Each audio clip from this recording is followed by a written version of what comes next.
You are listening to the official podcast of Mosaic in Los Angeles, a community of faith, love, and hope.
Well, good evening. Welcome to Mosaic. My name is Hank. I'm one of the pastors here, and it's good to have you here.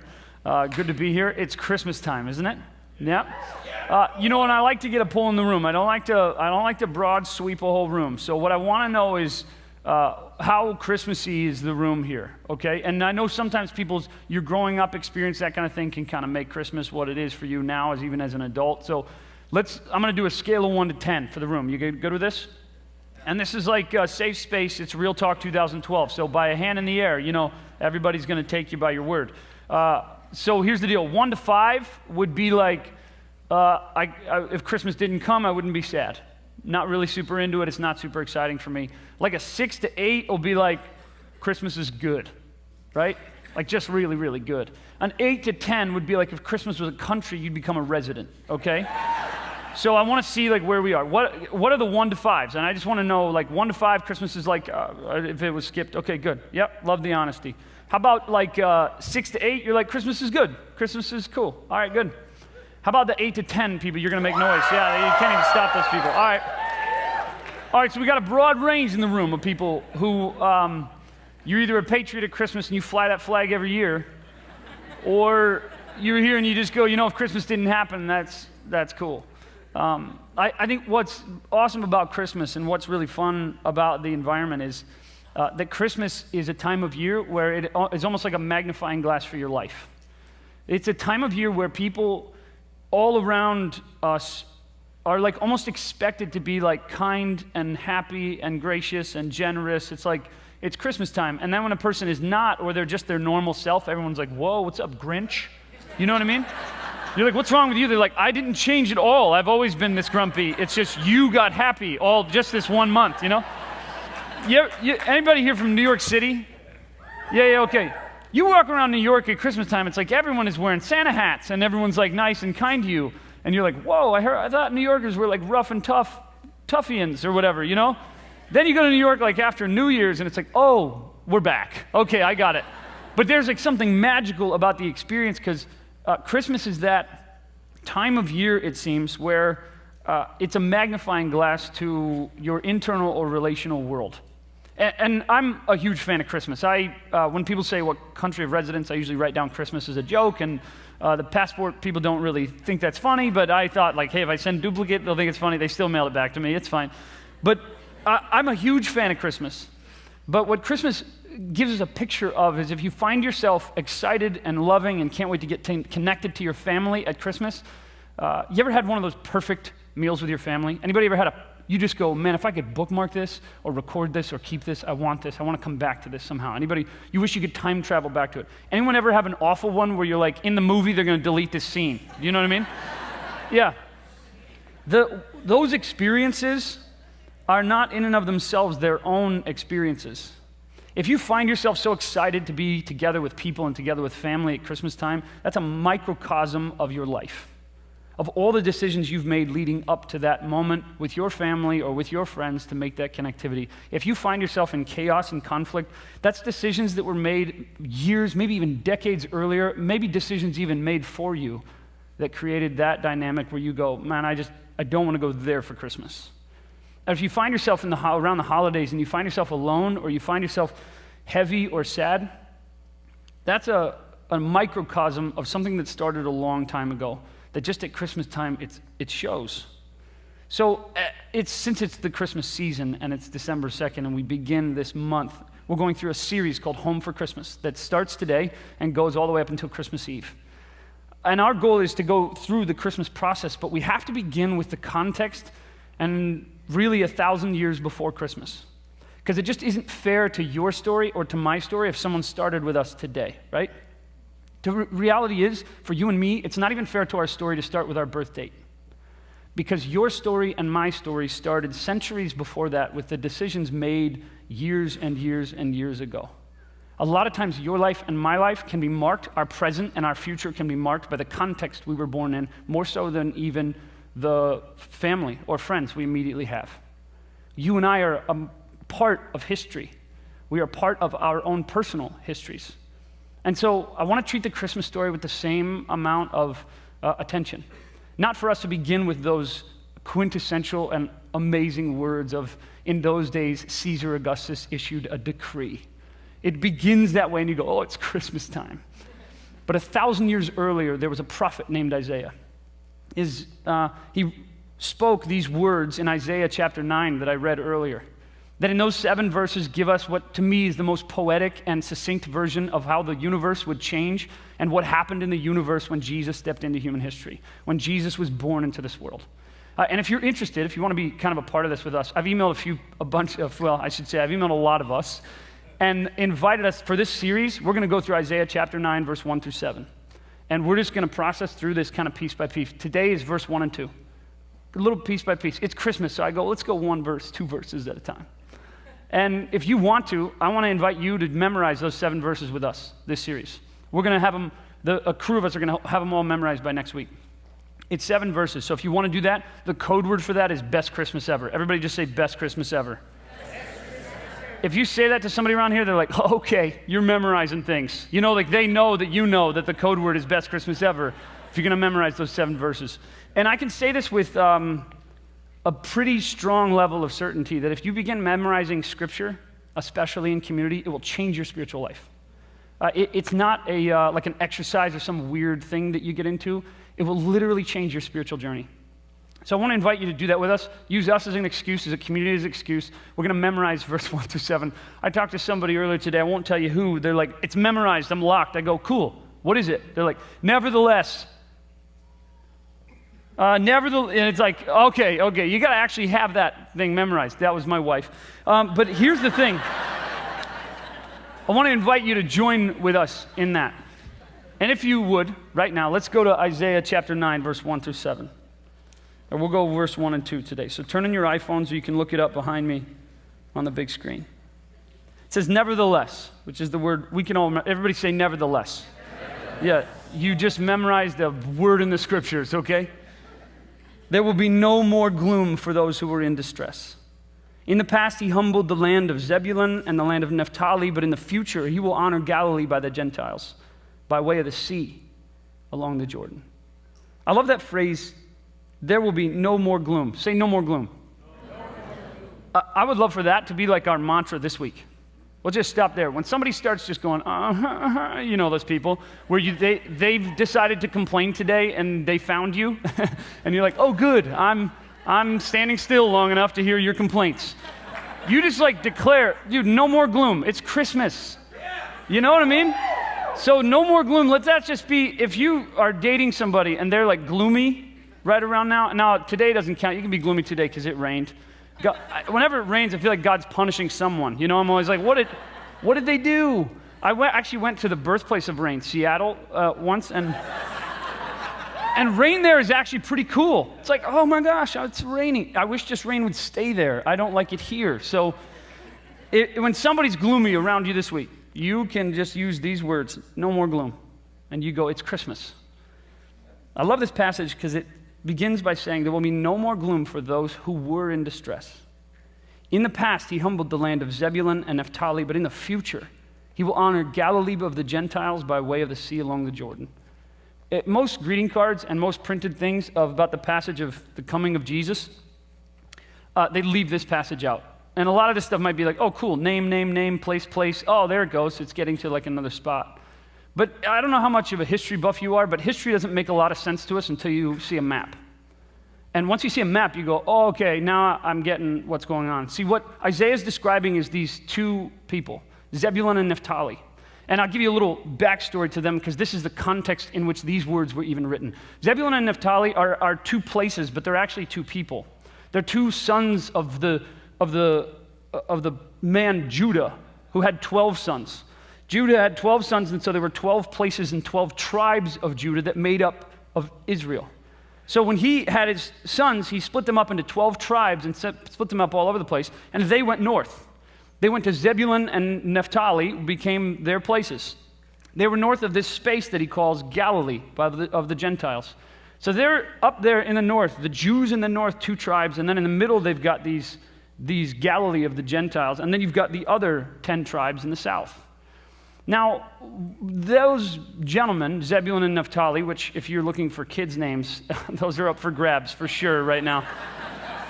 You'd be like the only Zebulun in school, you know what I mean? But those guys, they took their tribes north. They were like lords or dukes, and this was a time in history where it mattered how you lived because it reflected on your family name. This was a time in history where people actually took their behavior and their lifestyle and their decisions seriously because it brought shame to their family. This was a time in history where people, thank you, this is a time in history when people made decisions based on how it was going to affect generation after generation. So when Judah gives these places away, when the tribes begin to move and these two get the north, they feel like they got the short end of the stick. Have you ever seen somebody who's entitled and feels like they got ripped off? That's these two guys. They're going, why did you give us the northern territory up there by the Gentiles? Samaritans are people who are stuck there in the middle. That's a Gentile and a Jew had a children. These are Samaritans. You're neither Jew nor Gentile. We don't even like those people, but that separates us from the rest of our people. So you put us up by the half-breeds. You put us up by the Gentiles, and then you bordered us with a land that you couldn't defend with any military in the world. So you're going to stick us out there like a sore thumb. Why would you do this to us? So in response to that, as a part of that sort of entitlement or angry, they start acting like a bunch of 11-year-old girls at a sleepover, okay? That's the best way that I can describe like the logic that begins to happen. That first word in the passage of Isaiah 9 says, nevertheless. He's actually finished describing in Isaiah 8 a pretty depressing picture. Because what's happening is the tribes in the north have begun just going on like a free-for-all of ideas. When 11-year-old girls hear a sound in the woods, it's a monster. When they get a cool idea, like let's get out a Ouija board and let's start playing with life and death, the logic that begins to happen is just foolish. They lose sight of everything that's going on. There's a passage in verse 8. If you go up to 8:19, you can get a little context of Isaiah first rebuking these two lands, saying, when man tell you to consult mediums and spiritists who whisper and mutter, should not people inquire of their God? By the way, that's like a hypothetical question. He's not going, hey, you should ask God about that. He's going, what's your problem? You've abandoned the faith of your father, and you've begun to do all these things that are witchcraft and sorcery that are bringing darkness on your land. Why consult the dead on behalf of the living? To the law and to the testimony, if they do not speak according to his word, they have no light of dawn. These people are bringing darkness to your people, and you're letting it happen, and you feel like it's games. You feel like it's fun. Distressed and hungry, they will roam through the land. When they are famished, they will become enraged and looking upward will curse their king and their God. These people that you're having fun and games with, who are bringing darkness on your land, will curse you all the more. It comes to this like free-for-all of just a bad place to live. So then, remember that area in the north that you couldn't defend with any army in the world. These warriors known as the Assyrians or the Syrians come from the north, and they come south, and it's easy for them. But these guys don't come in and go, okay, this is easy. These people are running around like with their spiritists and mediums. They come through and they go, we're just going to kill every living thing we can find and make the streets run red with blood. These are like brutal, vicious, witchcrafty warriors who come through and go, they're known as the most brutal of all. And so they come through and they just devastate this whole land. Now they came through and they got all the way through different regions in the area, but they did a number on these two spaces. So when Isaiah says that the Lord humbled them, he's saying they brought darkness on themselves and then the Assyrians wiped them out. That's his poetic way of saying they got what they brought on themselves. They got what came for them. Anybody ever seen the movie Stargate? This is like so weird. Yeah. Stargate?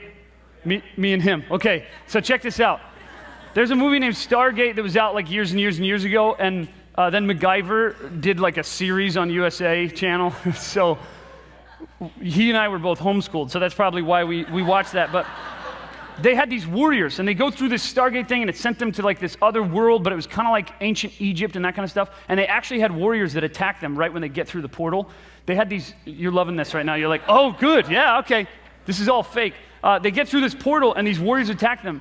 And the visual that came to mind when I'm reading about the Assyrians is like, the visual that came to mind is actually these guys. You see these dudes? These guys are, oh, this is already up. Okay, wonderful. Look at these guys. I mean, if that guy came after me, that's like a run and hide kind of situation if I had to decide what it looked like. The Assyrians they used to wear horse heads on their head as they would go to battle to prove to their people that whatever you run away with, I will kill and wear. It's brutal space. So when Isaiah says, no more gloom to those who were distressed, he's saying, I get it. You've lived in hundreds of years of shame for what these two men did. See, I think it's interesting for us, and the reason I think some of this information is in here is it sets a context that Jesus came into the world as the most redemptive and the most beautiful thing in the darkest place possible.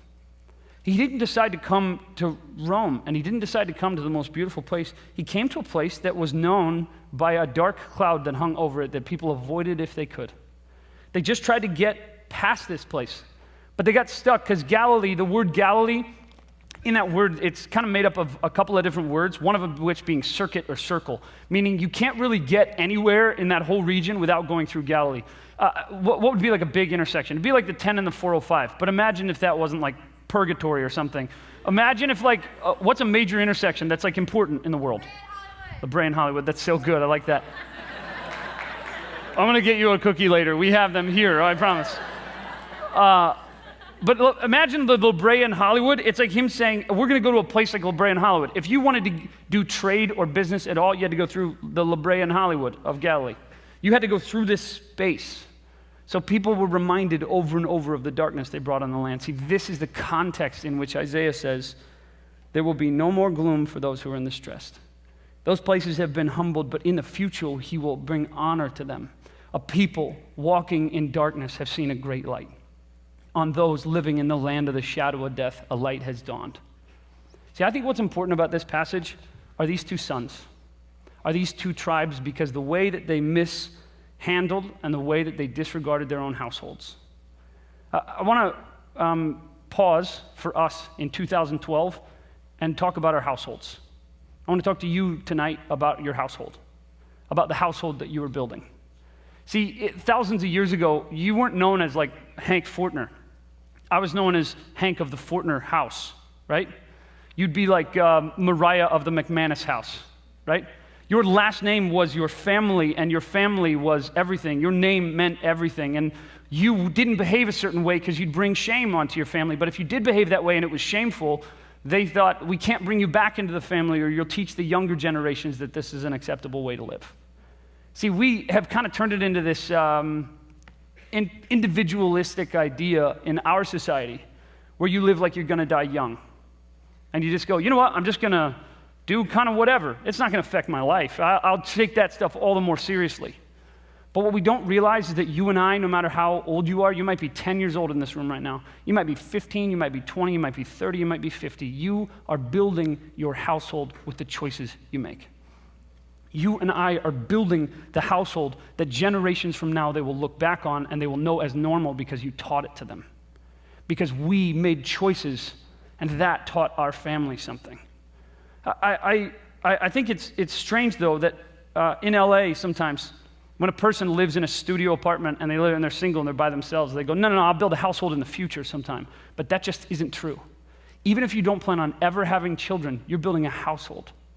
The people around you, your family name, who you are, is you deciding this is the house that I'm building. This is the household that I am. That the people around me and the people who relate to me, they will know me by this. When I was younger, it was a decision I made pretty early on that wasn't one based on like moral prudence or anything like that. I was just one of my only friends who didn't hook up with random girls. It was like a bizarre thing, and I remember having my friends look at me like I was somehow insane, that all these beautiful girls are around us, we're hanging out with them, we're friends with them, and I just refused to hook up with a stranger. I just even refused to hook up with one of my friends. And I know that sounds like, it sounds like, oh, you're just really prudish, really. I wish it was out of some like deep moral characteristic. I wish that was why. I just didn't want to build my life around that.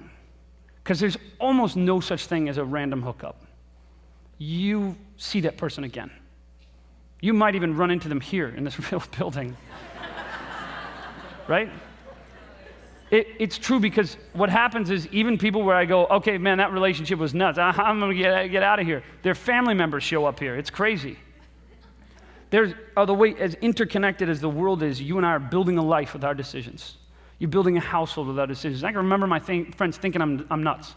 Man, it's cool. We're young. This is like you have like a badge. You have like permission to just hook up with girls. I just didn't want to build a life like that and explain to my daughter what those years of my life looked like or how I treated people. I had another kind of weird thing with alcohol for a long time. And I know you're probably like, oh, good, the pastor's talking about alcohol. Sweet. Merry Christmas to me, you know?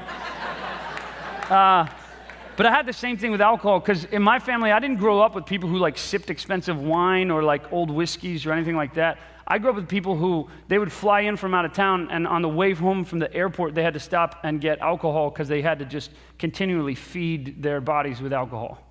I grew up in an environment where the person who was drinking was later the person who was shouting or the person who was kicking my cousins under the table.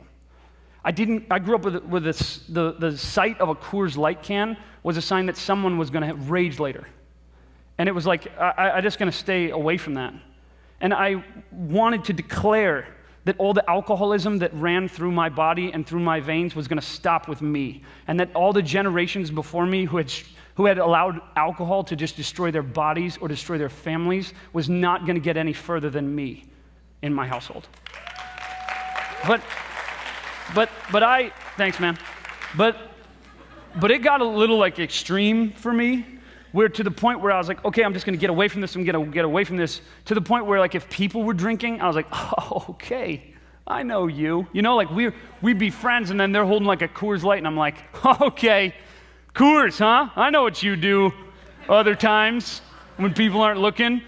And I was dating Sue Ann. I mean, it got to the extreme where I became like a judgmental person whenever anybody had alcohol, because I was like, all right, I know how careless you are with your generations. You know, like I had it in my mind. And then Sue Ann tells me, hey, my family, like I know you have like some weird thoughts about alcohol and stuff, but my family, we have wine at Thanksgiving and wine at dinner and stuff. And I was like, oh, do you? Okay. I met people like you. We'll see if this works out, you know? We'll see if we can stay together, because I don't know, you know? And I can remember, like, when I had that moment where, and I guess I can say this, I can remember when I had my first sip of alcohol.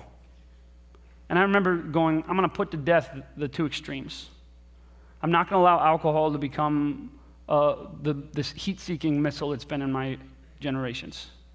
But I'm also not going to become the most judgmental person around the conversation. That there is a wisdom somewhere in this space. And it's not even biblical. Like, Jesus made wine, right? It's like, and I was going, oh, wine. I've seen you before, you know? And like, but I think it's just a space where I just go, I just don't want to build my household around that. See, I'd love for us in this Christmas 2012, for us to just decide that we are going to build our households strong and beautiful with the choices that we make. And that means the Instagram information we post, that means the life we post, because check this out. And I hate to break it to you, my friends are in Silicon Valley right now trying to invent a technology that will keep Google and Apple and all of the awesome tools that we have from knowing absolutely everything about your life. They will be able to, in 100 years, they'll be able to play a movie of your life. How long you were in a building at 7107 Hollywood Boulevard, what you ate, where you went, who you text messaged, what you tweeted, and they're going to sell it to your great-great-grandkids. Your life is going to be encapsulated with the amount of detail that has never been seen in all of human history. There's already people who can Google and find out that know that you're here and can turn your phone on when you're not trying to. Now, if anyone's like super paranoid, you're like, I gotta go, you know, like, battery chunka, you know, like, get it out, stomping on their iPhone or something. But I just say that to say, people are watching your life. Your phone is categorizing all the information. It's just a microcosm of the fact that people are listening to the decisions you make, that you and I make choices that build our household. See, I always think it's funny when we actually hold God responsible for our choices. It's so weird when people make decisions and they go, how could God let this happen? And God is going, what happened? What are you talking about? Like, or when somebody goes, man, how could God let this relationship break down? How could God do this to you that your relationship didn't work out? You chose to date that guy, and then that guy hooked up with your friend. God's going, where was I in that whole equation? You know what I mean? He's trying to figure out where exactly he made those choices for somebody. See, half of the things we don't like in our life are our choices. The other half are other people's choices. It's such a rare exception when you go, man, maybe that was God. Almost all the time, it's your choices or my choices or choices people made for you. So if God screwed up, if God did something to us, it was to give us choices, to give human beings choices. But I know I don't want to live in a world where human beings don't have choices. So when we're going, man, how could God let this crisis happen in the world? God's probably looking at us going, how are you letting this happen? You humans, how are you possibly allowing this to happen? How are you holding me responsible for your decisions? But we do this on a micro level, and it's individualistic. We go, man, I just wish God would not take my grandfather away from me. But he drank for 30 years a bottle of whiskey a night. He did that. Those were his choices. I'm grateful for the life that I had. That's not God's fault. Because in our life and in your life and in my life, we have to realize we are building our household on the decisions we make and how we respond to the choices that were made for us.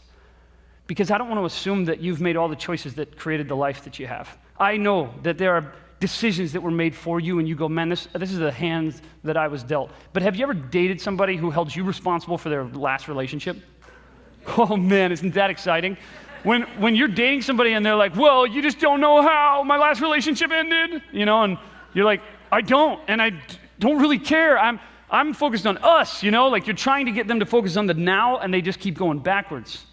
Or when you're dating somebody or having a conversation with somebody and they bring up how they were raised, and I go, yeah, you can totally use that as an excuse to ruin your present if you want to. But see, we have a choice to build our household and decide that all the things that happen to us up to today are where it's going to end. And we are going to make choices for the household we build in our future. So I want us to just take a moment this Christmas 2012, and I want us to define what's the household that I build. For me and Sue-Ann, we want to build a household of generosity.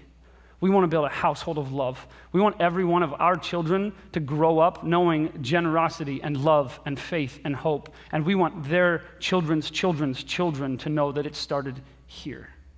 Because for us, the life that we have started with our great-great-great-great-grandparents. And for you, it's the exact same. The life that you have right now, if you go, man, I just don't like this life, I bet some of them are your choices and some of them are choices people made for you. But to define this Christmas 2012, this is the household I'm going to build with my choices and with my decisions. So I think there's a responsibility we have to build our households. Are you good with me for that? You feel good about that? Let's build our households. And then, thanks, man. And then there's this other element to these two passages. The other element to these two passages is that our light dawned in darkness. And I think sometimes when it comes to our household or our life, we get a lot of paying attention to the bright light of other people's lives, and we go, man, you just don't know what I have in my life.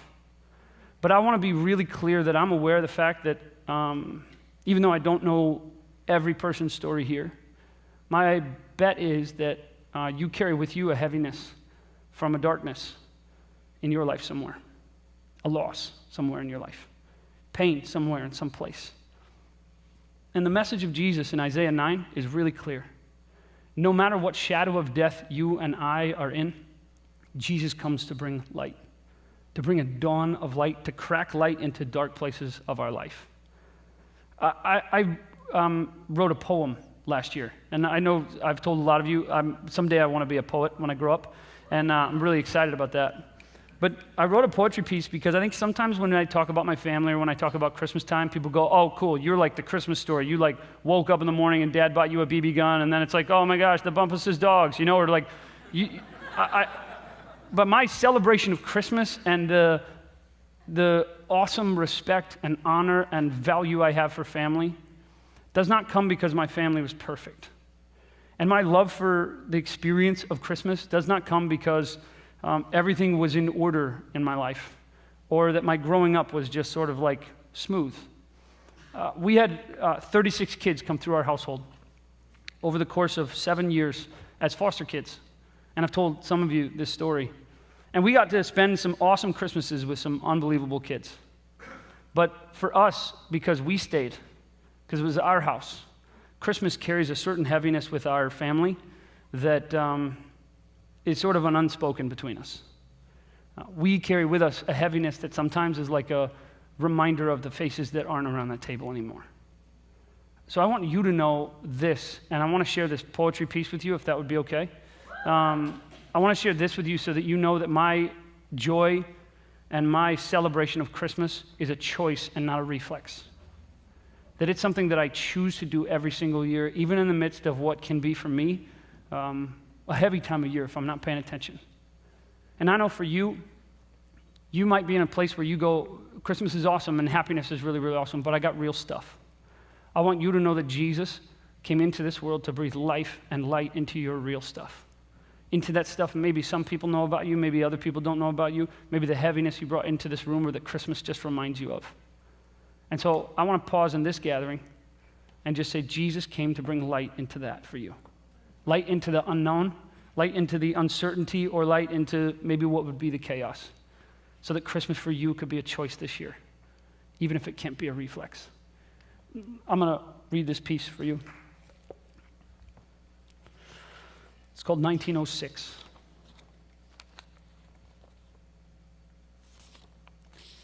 In 1906, the San Andreas Fault shifted 19 feet. The 356-mile fault line moved less than 20 feet. 4 miles east, a city slept. San Francisco wasn't even awake yet because even alarm clocks don't like being set at 5 a.m. The shockwave from the shift moved at 6,000 miles an hour. In 60 seconds, a city was brought to its knees. Whatever didn't crumble from the shockwave was burned in the fires. Windows shattered, walls collapsed, trains upturned, tidal waves of concrete crushing everything in its wake.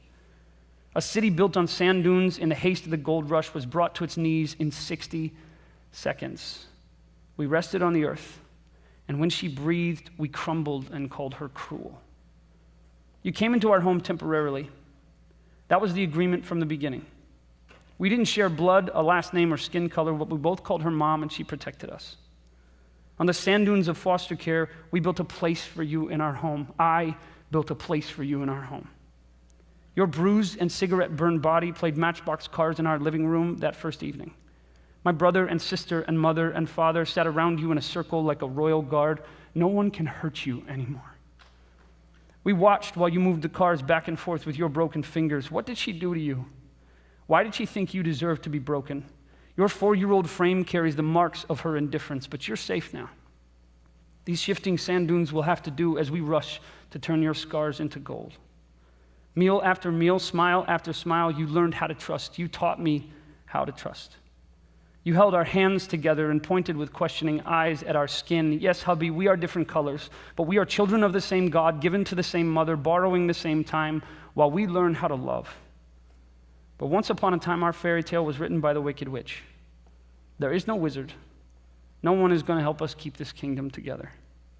24 hours, she said. Hubby has been placed with the next of kin. We will be at your home in the next 24 hours. Please have all of his belongings together. The phone call brought my mother to her knees in 60 seconds. After 2 years, brought my family to its knees in 60 seconds. Whatever was not destroyed in the shockwave has burned in me for the last 17 years, and sometimes it is the only light I see. We built a city of love on a sand dune, and when the earth moved, we called her cruel. She is so very cruel. By my best calculations, you're 21 now. And I still wonder, did your scars heal all the way? Are you still safe? Given the chance again, I'd build a place for you in our home. I will always build a place for you in our home.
We would do the Christmas story a disservice if we just told you that Jesus came into the world. If we didn't explain the context by which he entered into the world, because those words that said a light has dawned, those who walked in the valley of the shadow of death have seen a great light, were written 700 years before Jesus stepped into human history. So for 700 years, generations clung to that hope, knew that there's going to come a day when Jesus is going to step into the world. But you and I, for 2012, we've got the awesome privilege of not having to wait for Jesus to come, but that he stepped into human history to bring light and life into your life and to mine. So for us, this Christmas, I'd love for us to take on the call to bring light into dark places. Because if you're here and you don't know Jesus, you're here and you go, I've been exploring this, or I'm looking forward to this, or I want to make a declaration to follow Jesus, this Christmas would be the perfect time for you to go, I'm going to bring light to all the dark places so that I can bring light to other dark spaces. Because here's the deal, if you don't connect to Jesus, you're going to go to places and do your best to bring light, but you're not going to have the light to bring to the darkness. So I want to invite you to come to Jesus and step into the light of Jesus in your life. If not just for your life, for all the generations that come from your household. That you would choose, I'm going to follow Jesus so that the light and life of Christ is a part of my household for generations to come. So we're doing baptisms on December 16th. And if you go, that's me, I want to be baptized, I want to move towards that, I want to invite you to email us. You can email me, hank@mosaic.org, and just say, want to be baptized. We're doing a lunch on December 15th to have conversations surrounding that stuff. So you're not just going, I want to be baptized, whatever that means. You can find out information about that. Maybe that's your tangible next step. You go, I'm going to bring light into my household this Christmas. But if you're here and you know Jesus and you follow Jesus for a while, or you go, I got the light of Jesus in my life, and it's good to know this stuff, but I'm living in the light. I got it. Then Christmas for you is really simple. You got to bring light into every dark place you can get your hands on. You got to walk into every room, find every person, get every relationship, invest every resource you have to bring light to dark places. I want to invite you, Christmas 2012, to just be like a tidal wave of light to every dark space that's in your reach. You know what's awesome about Christmas is that you can do awesome things, extraordinary things for people without any awkwardness. You ever notice that? It's like you can do amazing things for people without like promising you're going to be friends forever. You go, it's Christmas. That's it. This is it. You know, like, hey. So I want to invite you in this room for you just to go, I'm going to light up the darkness. I'm going to find a space in my world, a person in my world. I'm going to find a place in my world where I'm going to light up the darkness. And if you go, man, I'm in the darkness, I'm sitting in it, you would be amazed when you start lighting up darkness for other people and meeting the needs of other people, how that light sticks to you and changes your environment. Because to be frank, we live in a city that if you're not paying attention, it can become all about you. I meet people all the time, and I find out in their life, they're working on following Jesus, or they've been following Jesus for a long time, but they're not serving anybody, giving anywhere. They're not living a generous, giving life for other people. And I just go, no wonder your spirituality is having a hard time working. Because you have to just do something for someone else. Otherwise, you just slip into this thing that can happen to us if you're not paying attention. And it's not something you choose. You didn't go, today I'm going to become a narcissist. You don't have that choice. But if you're not paying attention, it's like, oh yeah, you're right. This is about my style and my life and oh my gosh, yeah. And then all of a sudden you're like, oh, I'm a narcissist, I'm like, but then once you are, you're like, everyone should be a narcissist. It's amazing. And you don't realize your effect on people around you, right? The way we battle that and fight that is that we decide we're going to meet the needs of other people and bring light into dark places. Whoa. That was cool. I don't know what that was. That was like House Targaryen, So I would love to invite you into that 2012. That it's not just Jesus coming into human history at Christmas time. He's coming into the context of hundreds of years of people who lived in darkness. And there are people all around our city who live in darkness, who carry that weight with them. I want to ask us. I want to be a community of people that bring a tidal wave of light into our city. That we start to move over and over and over into places and get light into every dark corner in your life and in my life. So that we can decide that our households are going to stand for something beautiful, stand for something amazing. Are you with me for that this Christmas?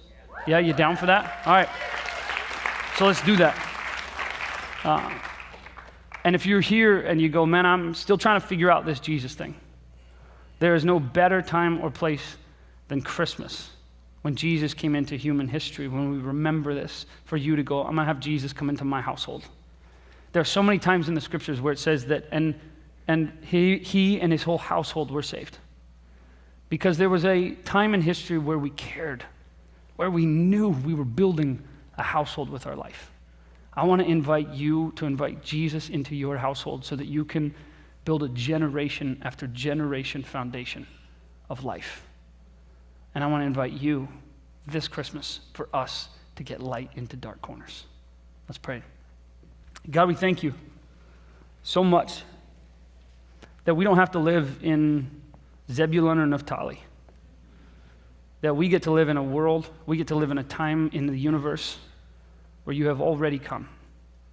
Where you get to breathe light and life into all of our dark corners. We confess we break and we make stupid choices and blame you for them. And I ask God that for every single person in this room, that you would lay on them like a heavy, warm blanket, your presence and your healing. So that God, even if a person is confused and doesn't even believe in you, would sense you in this room. I pray that this Christmas, we would be torches in a cave. That we would be like beams of light to every place we go. And we would choose to bring light and life this Christmas. I ask all of this in Jesus' name. And together we said, amen. Thanks for listening to the Mosaic podcast. For more information on the Mosaic community, including gathering times and locations, and how you can financially support the podcast, check us out online at mosaic.org.